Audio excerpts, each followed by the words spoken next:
وجوز الهند. ما فيهاش اي افتكاسات، عاديه خالص، لا كريمه ولا كاسترد ولا حاجه ولا اي حاجه. سمنه بلدي وزبيب وجوز هند. بما انه بقى يوم في الارياف فهنرجع بقى للاصول خالص. في اصول الكنافه. كنافه مامتي ومامتك. بترشي عليها سكر؟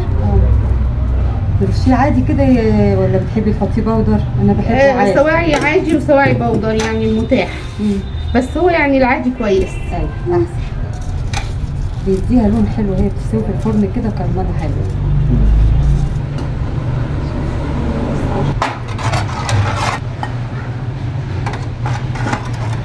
هي الكنافه مشكلتها في السمنه.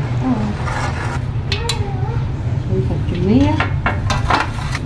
هي طبعا رانيا قطعتها كويس الاول قوي، هي طالعه من الفريزر، قطعتها ما فرمناهاش يعني، قطعتها بايديها كده وحطت عليها السكر والسمنه.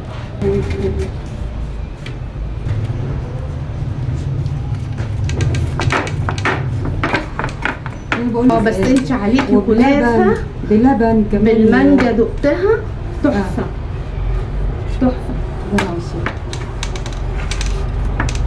بصي برضه زنت الصينيه التقليديه دي احلى صينيه كنافه. دي بقى في السوا انا بحب اسويها من تحت وبعدين اقلبها وادخلها تاني الفرن من تحت. ما تفتحيش عليها الشوايه. احلى سوا للكنافه كده. لازم تتقلب في صينيه اوسع منها. تقلبيها وترجعيها في نفس الصينيه تاني وتدخليها الفرن تاني من تحت. جربي بقى تسويها بالطريقه دي زي ما هنشوفها دلوقتي. وده بيبقى شكلها كده تدخل الفرن على طول. تسلم ايدك. تسلم. ندخلها بقى الفرن وبعدين نرجع نقلبها لكم. سويناها من تحت بقى وبعدين نقلبها ونسويها من فوق. في ناس بقى بتفتح عليها الشوايه من فوق كده يبقى الوش مش مظبوط او مش حاجه. يلا هوبا. تسلم ايدك.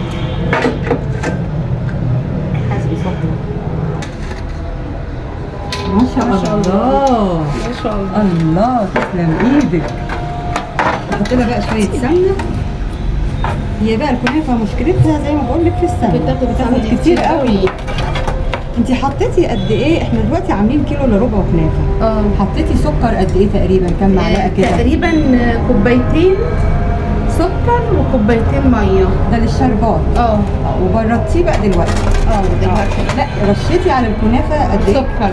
قد ايه سكر؟ كام معلقه تقريبا؟ لا مش بالمعالق يعني تقريبا كده رشه سكر. رشه كده. بالبرد. عملنا سمنه حوالي كوبايتين. تقريبا كوبايتين سمنه للكيلو الا ربع. طبعا دي سمنه بلدي جبنه.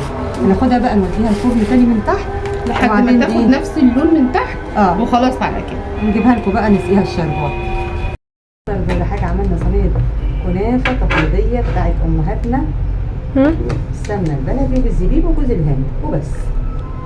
نديناها شربات. نديها الشربات وسط يا رانيا مش كده؟ لا خفيف ولا تقيل. ايوه انا بحبها كده برضه.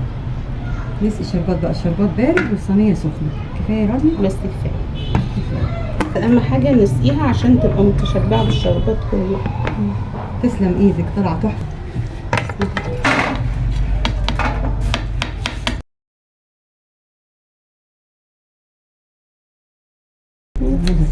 ايديكي طالعه تحفه.